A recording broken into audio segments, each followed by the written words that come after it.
शांति 31 अगस्त 2025 अव्यक्त महावाक्य पुनरावृत्ति 15 डिसेम्बर 2006। ओम शांति। आजिर मुरलीर सारांश स्मृति स्वरूप अनुभवी मूरत होई गोटे सेकेंड रे तीव्र गति रे परिवर्तन करी सम्मानर सहित उत्तीर्ण हुआ। स्मृति स्वरूप अनुभवी मूरत होई गोटे सेकेंड रे तीव्र गति रे परिवर्तन करी सम्मानर सहित उत्तीर्ण हुआ। ओम शांति। आजिर याद प्यार समस्त सदा स्मृति स्वरूप सदा समर्थ स्वरूप अनुभव स्वरूप श्रेष्ठ संतान मानंकु सर्वदा जहाँ शुभ संकल्प करिथिल ताको तुरंत कार्यकारी करिला। जेपरि तुरंत दानर महत्व रहिछि सेहीपरि तुरंत परिवर्तनर मध्य महत्व रहिछि।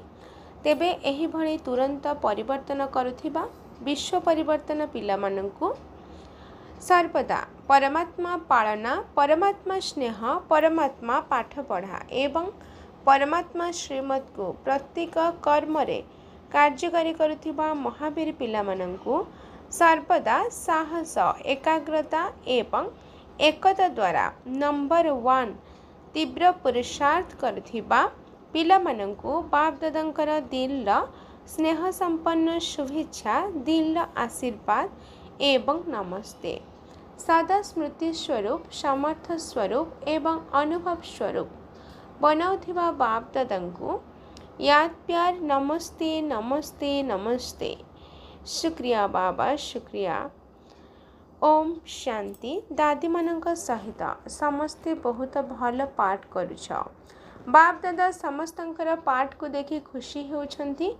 सान सान माने मध्य भल पाठ करुछंती। तेणु एमिति भाबिब नाही जे आमे छोट अटु। छोट माने मध्य आल्हां को प्रिय अटंती। शक्ति मानकर पाठ अलगा पांडव मानकर पाठ अलगा। पांडव माने नथिले काम चलिब नाही किंबा शक्ति माने नथिले मध्य काम चलिब नाही। सेथिपाई भारत रे चतुर्भुजर स्मारकी रहिछि। अन्य कौनसी भी धर्म रे चतुर्भुजर स्मारकी देखे नाहंती किंतु भारत रे स्मारकी मानकरे चतुर्भुजर महत्व रहिछि। तेणु उभय पाठ भल पाठ प्रदर्शन करुछ किंतु एबे आउ टिके शीघ्र शीघ्र करबाकू हेबो बास। केबे केबे टिके ढिला होई जाउछ। एबे किंतु आउ ढिला हेबार समय नाही। कथा तो भिन्न भिन्न प्रकार आसीबो किंतु आमको सब कथार रहस्य को बुझी रहस्ययुक्त जोगयुक्त स्नेहयुक्त सहयोगयुक्त होई चलिबाकू हेबो। एहा भल कथा ना। दादीजी को बहुत भल लागुछि ना। देख केते पिला आसीछंती काहेकि आसीछंती एमाने समस्ते काहेकि आसीछंती तुम सहित मिसिबा पाई आसीछंती बाप दादा सहित मिसिबा पाई आसीछंती। किंतु साथी रे जदि दादी माने नथिबे तेबे कहिबे मजा आसु नाही एवं तुमे माने नथिले मध्य मजा लागे नाही। आजिर वरदान स्मृतिर स्विच द्वारा स्व कल्याण एवं समस्तंकर कल्याण करुथिबा सिद्धि स्वरूप आत्मा हुआ। विस्तार स्थितिर आधार हेला स्मृति। स्मृति रे रहुथिबा एही शक्तिशाली संकल्प रहुजे मो बाबांकर बाबा मोर। तेबे एही स्मृति द्वारा निजर शक्तिशाली स्थिति शक्तिशाली रहिबो एवं अन्य मानक मध्य शक्तिशाली करि परिबो।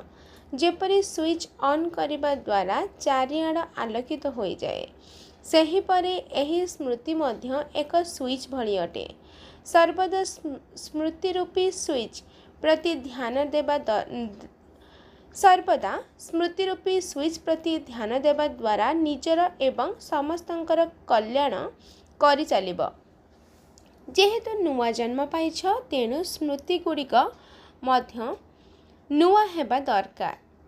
तेणु समस्त सबु पुराना स्मृति को समाप्त करि दियो। एही विधि द्वारा सिद्धि स्वरूप र वरदान प्राप्त होइजिब। आजिर स्लोगान अतीन्द्रिय सुखर अनुभव करने पाई निजर शांत स्वरूप स्थिति रे स्थित रुह। आजिर अव्यक्त इशारा जदि सहयोगी हेबाकु चाहुछ तेबे परमात्मा स्नेहर अनुभवी हुआ।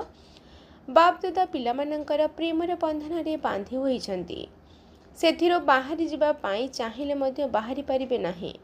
सेथिपाई भक्ति मार्गरे मध्य बांधिबार चित्र देखाइछंती। वास्तव रे पिलामानंक प्रेमर बंधन रे अव्यक्त होइथिले मध्य बांधी हेबाकु पडुछि।